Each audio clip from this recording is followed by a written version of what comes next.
나사로의 무덤 앞에서 마르다에게 우리 예수님이 물으신 말씀이 있습니다. 제가 풀어서 다시 한번 말씀합니다. 너는 내가 곧 부활이요 내가 곧 생명인 것을 믿느냐? 오늘 이 부활의 생명의 기운이 오늘 저와 여러분의 몸속에 뼛속 깊이 충만히 임하기를 주님의 이름으로 축원드립니다. 아멘.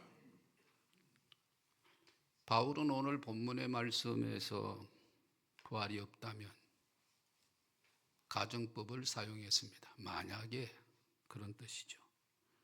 부정 논리를 통해서 그리스도의 부활을 강조하고 싶었던 것이죠.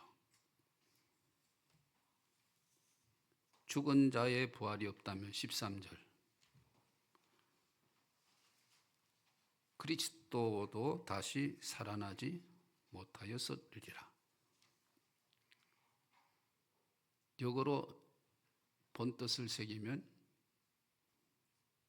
죽은 자의 부활이 있다는 것입니까? 없다는 것입니까? 죽은 자의 부활이 있는 것이요 예수도 또한 부활하셨다. 부정을 사용해서 긍정적인 고백을 한 것입니다. 우리가 조금 궁금하게 들리실지는 모르지만 성경 곳곳에 죽은 자의 부활에 관하여 얘기하고 있습니다. 요한복음 5장 28절과 5장 29절 무덤 속에 있는 자가 다 그의 음성을 들을 때가 오나니 우리가 익히 기억하고 있죠. 선한 일을 행한 자는 생명의 부활로 따라합시다. 생명의 부활로. 악한 일을 행한 자는 심판의 부활로 나오리라. 선한 일을 행한 자는 누구를 지칭하죠? 믿음의 성도들을 가리킵니다. 악한 일을 행한 자는 예수를 믿지 않는 불신자들을 일컫는 말이죠. 선한 자나 악한 자나 다 부활한다. 사도 요한이 기록된 말씀입니다. 부활이 본래의 의미가 어떤 뜻일까? 헬라의 원문을 찾아보면 부활은 다시 일어난다는 의미입니다. 다시 일어난다. 우리 기독교에서 특화된 용어로 많이 강조하고 사용을 하고 있죠. 악한 일을 행한 자도 다시 일어나고 선한 일을 행한 자도 다시 일어나되 선한 일을 행한 자는 다시 일어나되 생명으로 다시 일어나고 이 내용이 다른 내용이죠. 생명으로. 악한 일을 행한 자는 다시 일어나되 심판받기 위하여 다시 일어나는. 믿음의 성도들은 왜 생명으로 부활을 했다고 표현을 했는가요? 고린도전서 15장 52절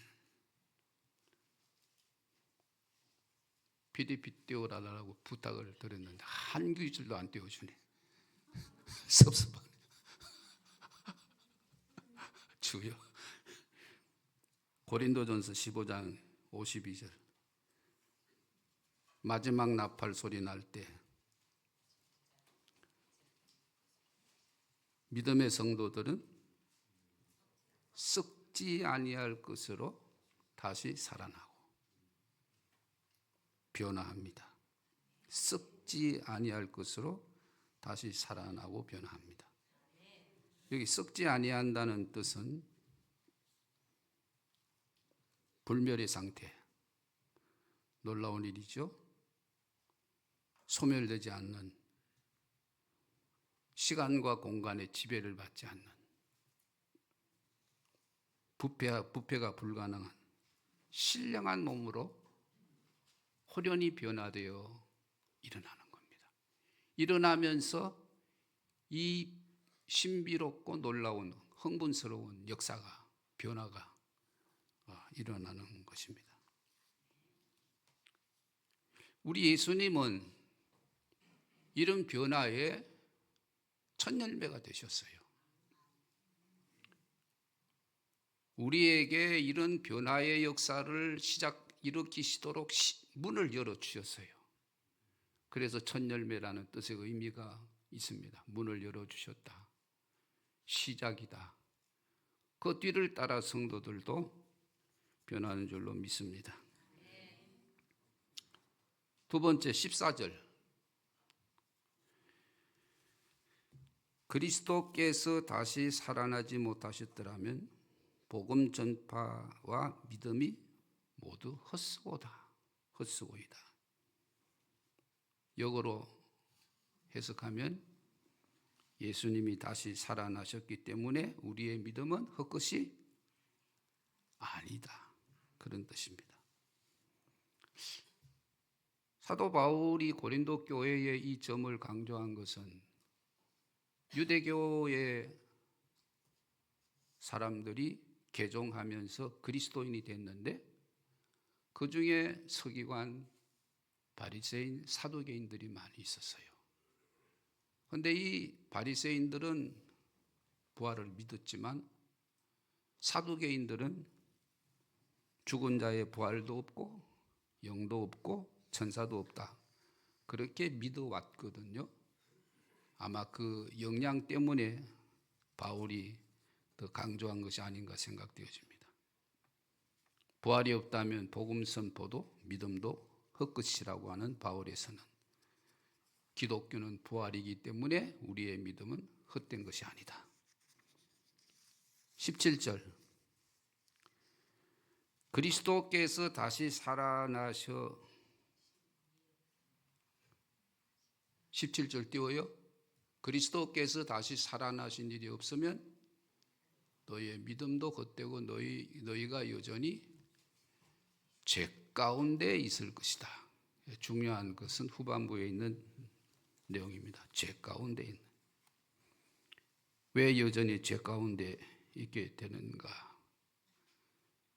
두 가지 이유가 있습니다. 하나는 그리스도께서 다시 살아나지 아니하셨더라면 사망을 이기지 못했다는 것입니다. 따라합시다. 사망을 이기지 못했다. 왜? 그 이유가 왜 그리스도께서 부활하지 아니하셨더라면 왜 사망을 이기지 못했다고 기록했을까? 우리가 아는 기억된 말씀, 죄의 삭은 사망이다.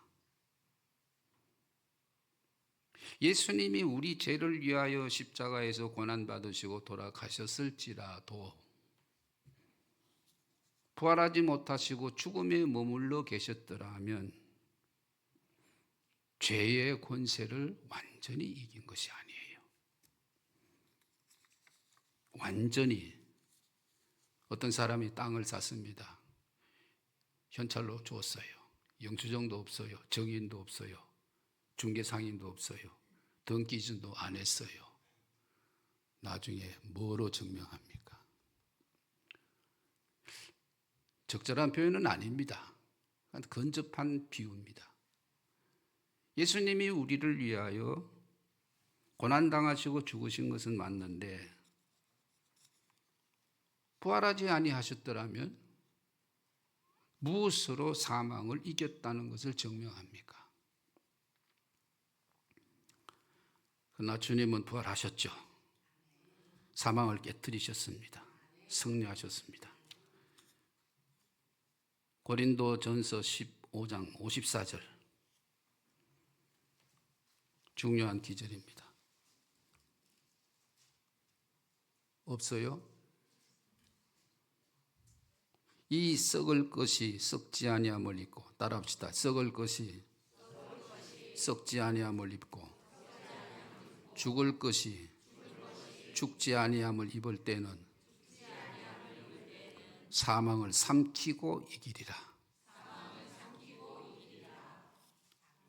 썩지 아니하고 썩는 것, 부패시키는 것, 썩지 않는 것 반대입니다.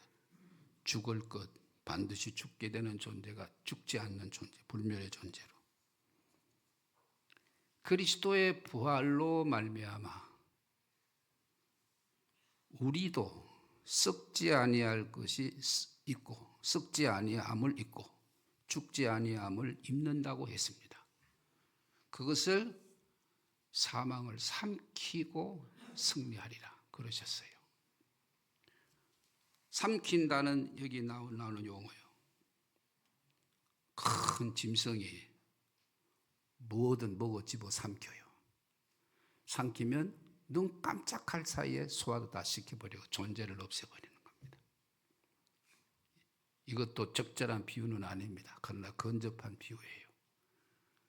사망을 그냥 삼켜버려. 성도가 사망을 삼켜버려요. 삼켜서 승리했다. 깜짝같이 사라져버리게 만들어버리는 놀라운 역사가 그때 일어나게 되는 것입니다.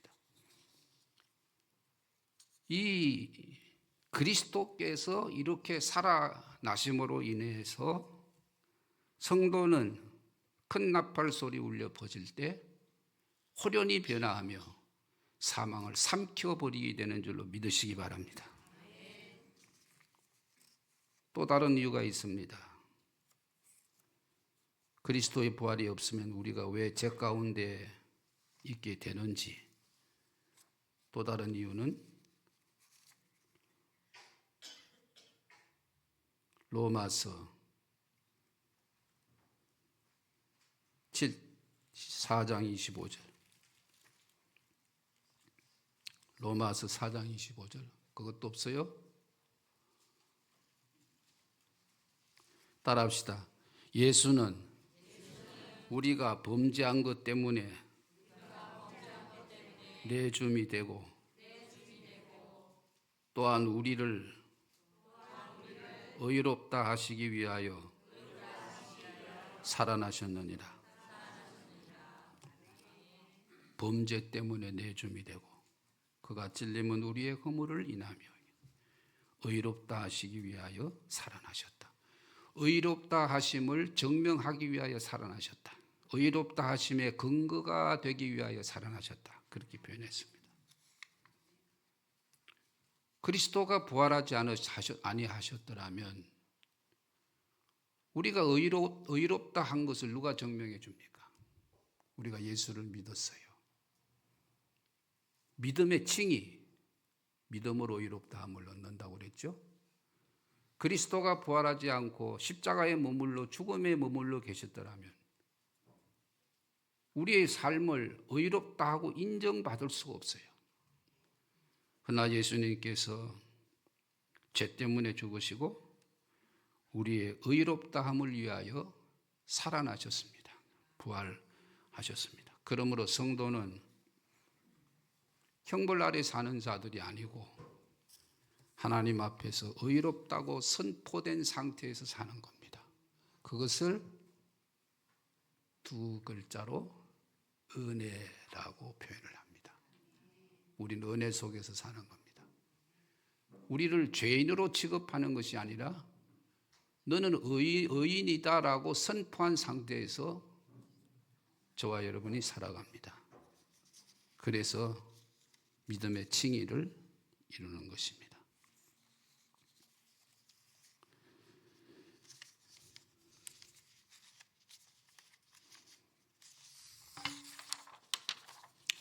이제 중요한 결론적인 말씀을 나누겠습니다.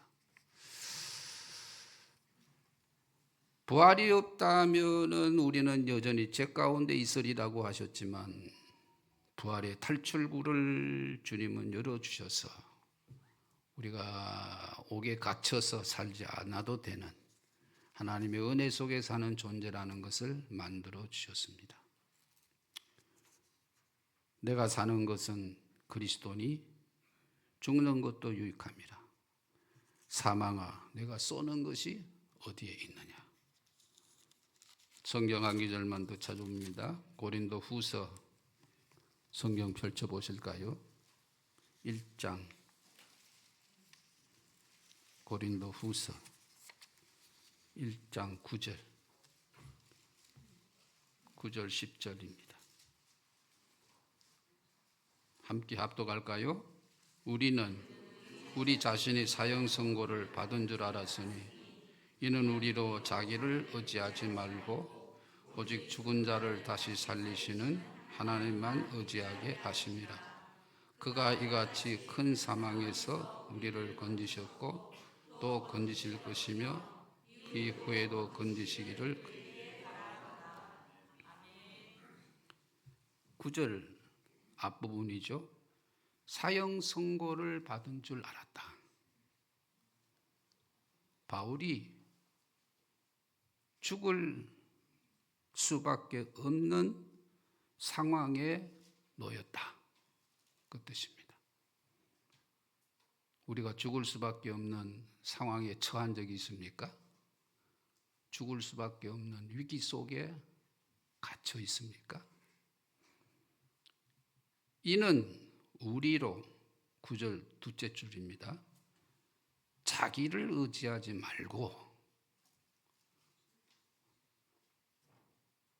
위기와 죽음의 기운을 상황을 보면 막 빠져들어가요. 그 속에 죽음의 질병을 진단받으면 그 죽음의 기운으로 막 빨려 들어가요. 그런 자신을 의지하지 말고 죽은 자를 살리시는 하나님을 좀 바라봐라. 하나님을 좀 바라봐라. 사망 권세를 깨치신 예수님을 좀 바라봐라. 그것이 9절의 말씀입니다. 10절에 이같이 큰 사망에서 바울이 이런 위기 속에 있었지만 하나님을 의지했더니 우리를 어떻게 했다고 그랬죠? 건지셨고 과거입니다. 건지셨고 또 지금도 건지실 것이며 이후에도 건지시기를 건져주실 것이다. 오늘 설교 말씀 다 잊어버려도 괜찮아요. 근데 여기저는 잊어버리지면 안 돼요. 우리 자신이 사형 선고를 받은 줄 알았다. 죽음의 위기와 죽음의 환경에 처했다. 그렇지만 자신을 의지하지 말고 죽은 자 가운데서 달리 살리신 그리스도를 보아라. 하나님을 봐라. 그러면 그분은 사망에서 우리를 이때까지 건져주셨고 지금도 건지실 것이고 앞으로도 또 건져주실 것이다. 믿습니까? 이 부활의 믿음을 가지시기를 주님의 이름으로 축원드립니다. 하나님 아버지, 우리가 처한 환경이 어렵고 때때로 위기의 바람이 불어오고 우리에게 고통과 아픔을 안겨다 줍니다. 그럴 때 우리 자신을 바라보지 말고 사망 권세 끼치신 예수님을 바라보고 건짐을 받는, 건져 주실 것을 확신하고 믿는 믿음으로 우리의 남은 삶을 살아가도록 축복하여 주시옵소서. 예수님 이름으로 기도합나이다.